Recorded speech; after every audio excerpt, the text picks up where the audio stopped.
কক্সবাজার অঞ্চলের লবণ দিয়ে পুরো দেশ চলে, কিন্তু বর্তমান অস্থায়ী সরকার না বুঝে উৎপাদন মৌসুমে আমদানি শুরু করে দিয়েছে।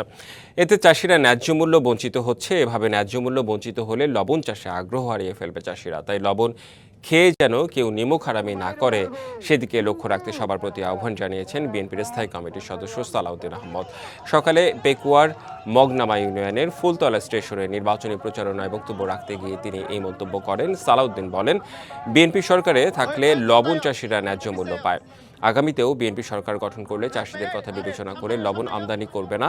কৃষকদের জন্য কৃষি কার্ড, সবার জন্য স্বাস্থ্যসেবা নিশ্চিত করতে স্বাস্থ্য কার্ড, পরিবারে খাবারের দুশ্চিন্তা দূর করতে ফ্যামিলি কার্ড দেওয়া হবে। এছাড়াও নির্বাচিত হওয়ার 1 থেকে 1.5 বছরের মাথায় 1 কোটি মানুষের কর্মসংস্থান নিশ্চিত করবে তারা।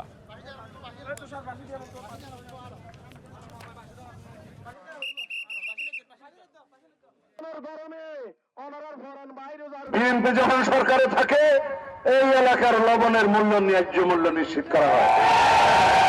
অতীতে করেছে কিনা? ন্যায্য মূল্য নিশ্চিত করেছিলাম কিনা?